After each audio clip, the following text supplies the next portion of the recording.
Welcome back to the deep dive. You know, in most epic stories, especially the myths, it feels like it always comes down to one thing: revenge, or maybe just winning. Yeah, the hero has to destroy the big bad, right? It's usually pretty black and white, win or lose. Exactly. But what if the goal changes? What if destroying the enemy isn't actually the best outcome? What if it's about managing something huge, something cosmic you actually, well, need? That's really the heart of it, isn't it? That's the big philosophical shift we see in the material you shared about Melinoë, the underworld princess. It shows this incredible maturity. Does. This deep dive is really about her choice. Moving beyond those simple godlike impulses, the vengeance, total victory, the stuff that's kind of plagued gods and titans forever. Right, that endless cycle. Exactly. And instead, she chooses to build, well, maybe not build, but establish a kind of cosmic balance. It's complicated, difficult even, but it's based on pragmatic wisdom. Pragmatic wisdom. I like that phrase. Especially when you're talking about gods and immense power. Because she definitely had the power, didn't she? Oh, absolutely. The means to just end it decisively. But how she used it. Or maybe more importantly, how she chose not to use all of it. That feels like the key move here. Shows she's really evolved. It really does. It changes the whole story. If you think about Chronos, the Titan, representing time, but also chaos unleashed, then Melinoë's journey becomes about mastering that chaos, sure, but also mastering her own anger, her own wrath. So I think we need to frame the core question right up front. Was her real victory the moment she proved she could kill her immortal enemy? Or was it the moment she had him beaten, totally superior, and chose not to? That choice. That moral restraint. That's what we're aiming for in this discussion. But before we get to that moment, we really have to understand the world she was operating in. The politics. It was brutal. Yeah, totally. You can't understand the final choice without seeing the journey. So we need to start right at the top.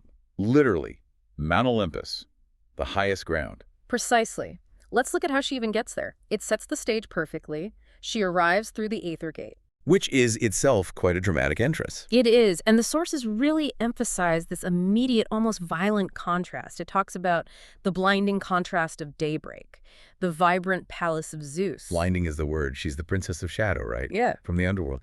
And suddenly she's in this place of just overwhelming light. Yeah. Pure power on display. It's a symbolic shock to the system, and the source material doubles down on that power, describing the palace as resolute and strong, purely because of the combined might of the gods. It's a fortress, built on, let's be honest, probably a fair bit of collective ego. She's walking right into the lion's den, in a way. Which is critical, because it immediately tells you this isn't a warm family welcome. No homecoming here. Not at all. It's purely strategic, a transactional alliance. They need her. You know, I almost question calling it an alliance. Is it really? Or is it just, well, getting resources because they're under threat? Zeus's welcome is so incredibly formal. Stiff, right? Very. He says, welcome, young lady, to our family's glorious abode. You have our thanks for seeing to it that the monster typhon failed to reach us here. It sounds like a CEO thanking a consultant. Exactly. Not a relative. He's acknowledging a service rendered. That's just the Olympian way, isn't it? Calculated. They're thanking her for doing something they couldn't manage themselves. And if Zeus is the formal one, Hera, well, she brings the cynicism. Queen Hera. She immediately injects that political reality check, doesn't she? With that signature sarcasm. Oh, yeah. She offers these regrets like, oh, it's such a shame my lord husband left you to deal with that horrid creature alone. You can just hear the tone. Right. And then she immediately pivots to logistics, saying they have little here for entertainment because they're too busy fortifying the place. It paints Olympus not as a glorious home, but as this high-security military base, focused on bureaucracy and defense. It completely shatters any idea that this is a safe place for Melinoë. They see her as a tool, maybe a weapon. A necessary one, for now. The terms are laid out so clearly. That quote sums it up. We have a shared objective after all, and so long as Chronos sits upon your father's throne, that objective remains incomplete. So getting rid of Chronos, that's the only thing holding this arrangement together. It's the only common ground. So Melinoë's there. She gets, what, some resources, bit of a breather, maybe some acknowledgement from the top brass. But then comes the twist, the thing that really tells you where her head is at. A departure. Yeah. Almost as soon as she arrives, she's like, okay, thanks, gotta go. He tells them straight up, I need to consult with the Witch of the Crossroads. That move is just... It's brilliant strategically. It tells you everything about her priorities. Her loyalty isn't to Olympus, is it? No, not to that divine hierarchy. And maybe not even solely to the underworld in the traditional sense. Her real allegiance lies with Hecate, with that pragmatic wisdom you mentioned and the power of the crossroads. So climbing Olympus wasn't the goal, it was just a stopover. A refueling station, a means to an end. She needed something from them, maybe just to keep Typhon occupied, maybe resources. But her true focus, her real war effort is elsewhere. It's rooted in magic. It really confirms that the real solutions, the ones she trusts, come from that specialized knowledge.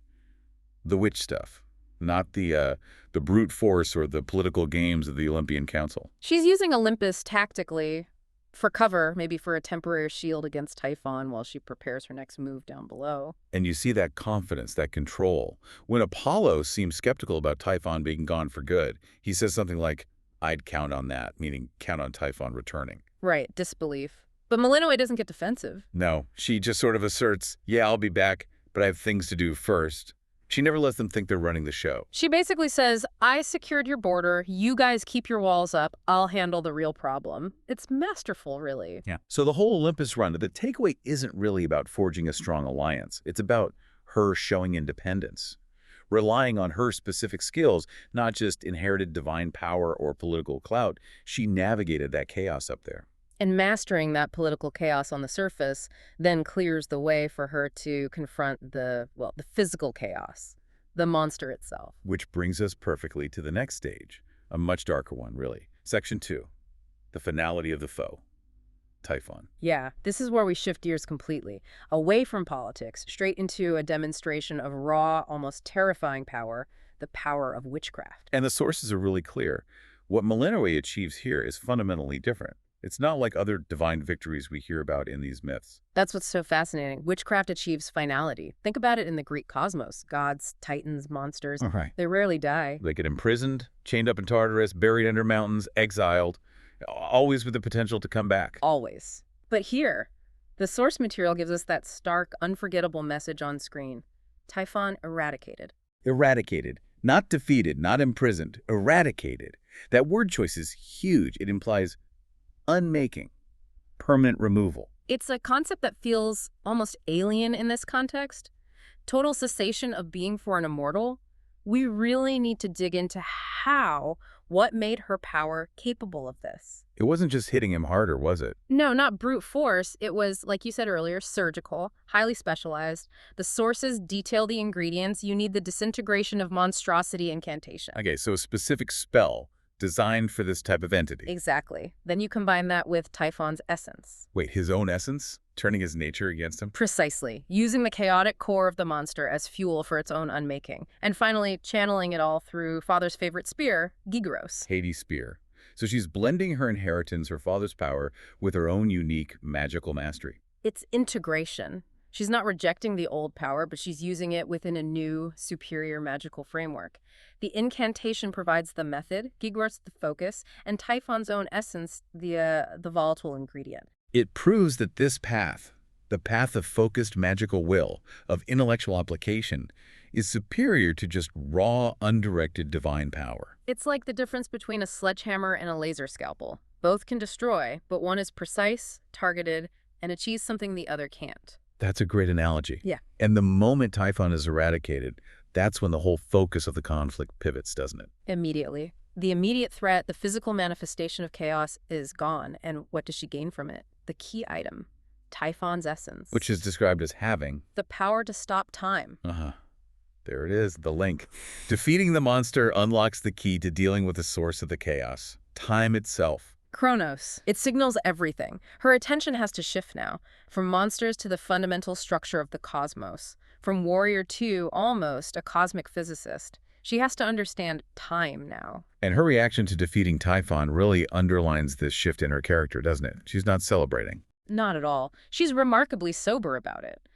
When asked, she confirms Typhon is not merely dead, but eradicated. There's no joy, no relief, just a statement of fact. The deed is done. It's the response of someone who understands the weight, the consequence of what they've done. She's not a hot-headed kid seeking revenge anymore. Exactly. The source even contrasts this. One of her companions mentions the weight of killing, saying something like, I never forgot the first man I slew.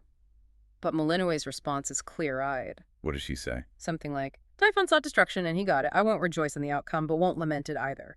It's this complete acceptance of necessary action. She's become this force of consequence. And she immediately leverages this. Back on Olympus, when Zeus tries to spin it, tries to claim the victory for the combined might of the gods. The classic political move, co-opting success. Right. But Melinoë pushes back. Firmly. She asserts control over the method. She's crystal clear. The power she used, that incantation, was for Typhon alone. Implying it was uniquely suited to him. And that what we planned for Chronos is fit only for him. It's a powerful statement, she's saying. My methods are specialized, they are mine, and I decide how and when they are used. This sets up the next stage perfectly, because it tells you, the listener, that she's separating her approach. Stage 1. Eliminate the immediate chaos, Typhon, using a very specific, destructive power. Done, eradicated. Stage 2. Confront the root cause, time itself, Chronos. And for that, she needs a different tool, a different strategy, one she's planned specifically for him. And that separation, that deliberate choice of method, leads us right into the heart of the matter, the defining moment. The philosophical peak. If the first stages were about showing political and magical power, then the third stage is about demonstrating moral strength, which takes us to Section 3, the true ending, the choice of moral restraint. Good. This is where it gets really compelling for me, because she has everything she needs. She's crafted the dissolution of time incantation. She has the power. She absolutely has the justification. Think of what Chronos did to her family, to Hades. Every reason for vengeance, in her father's name, her mother's, her own.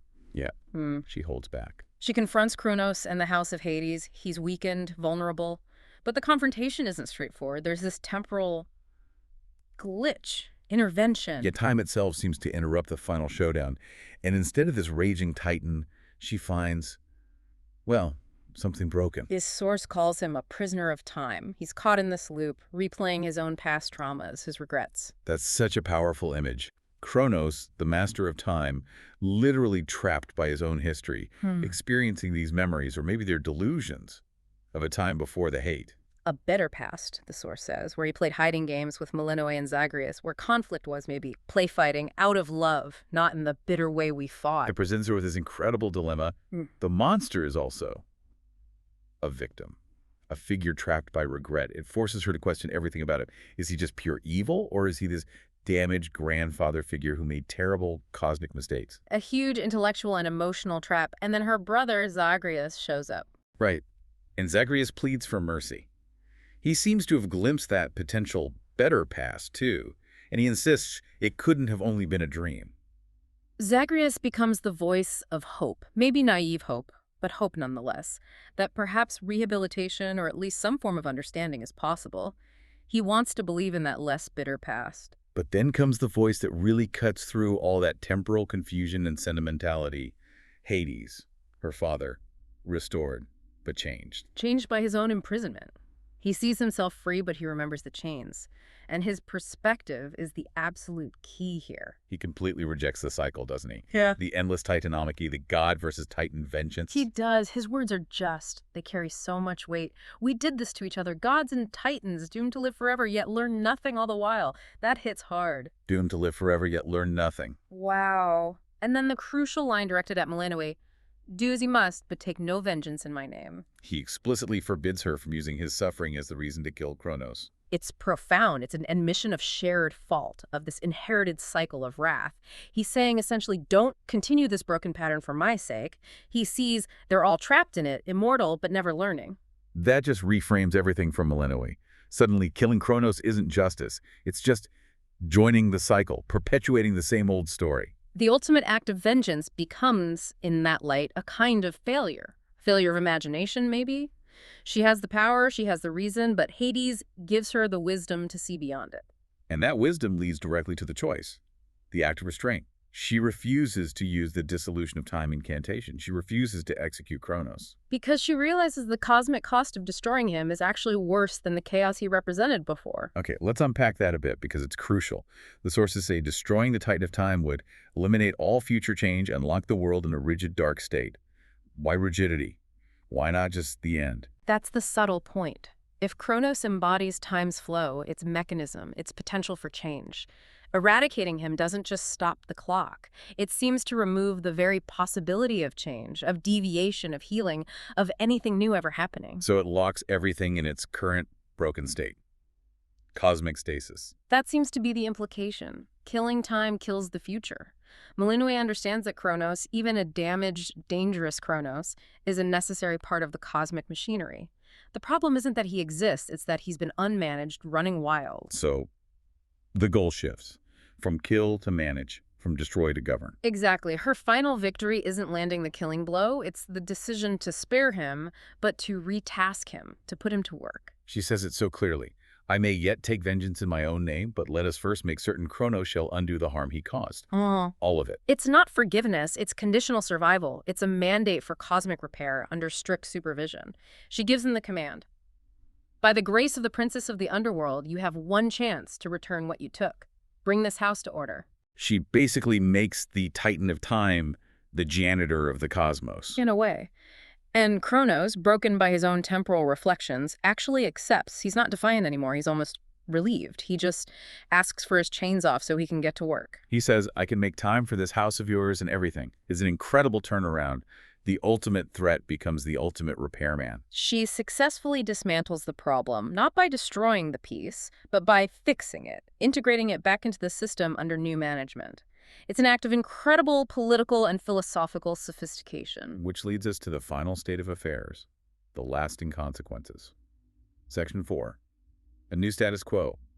The timekeeper. Yeah, this is the structure she leaves in place. She didn't just win a war, she fundamentally reshaped the cosmic order into something new, something based on that pragmatic balance we talked about. And she gets a new title out of it. She does. Timekeeper, which sounds heavy.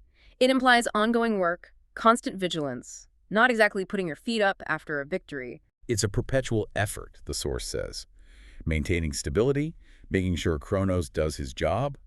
She even jokes darkly about being a time killer, depending on his behavior. It highlights the danger hasn't vanished, it's just contained. And her choice of where she operates from is just as important. Right, she doesn't move to Olympus full-time.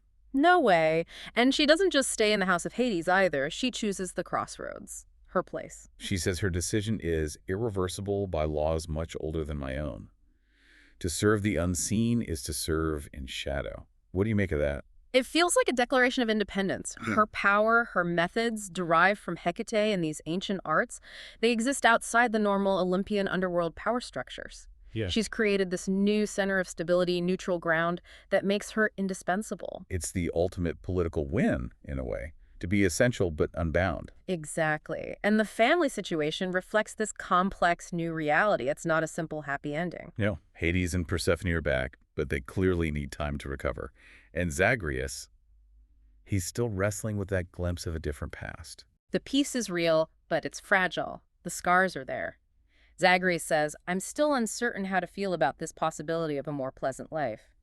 It shows that even fixing time can't just erase trauma or what-ifs. The source gives us that lovely little detail about Cerberus, too. The giant three-headed dog. Oh, yeah, that's great. He's resting in his usual spot, but now he regards the princess of the dead with 3 expressions different than before. 3 heads, 3 different looks. It's subtle, but it suggests the whole atmosphere in the house has shifted. The guard is down somewhat, but it's complex, not simple relief. It's a perfect, tiny symbol for the whole nuanced outcome.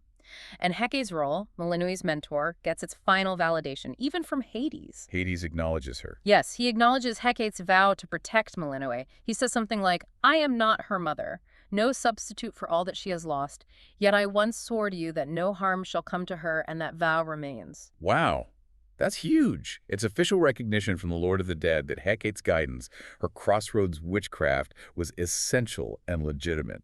It absolutely elevates her status and the path Melinoë chose.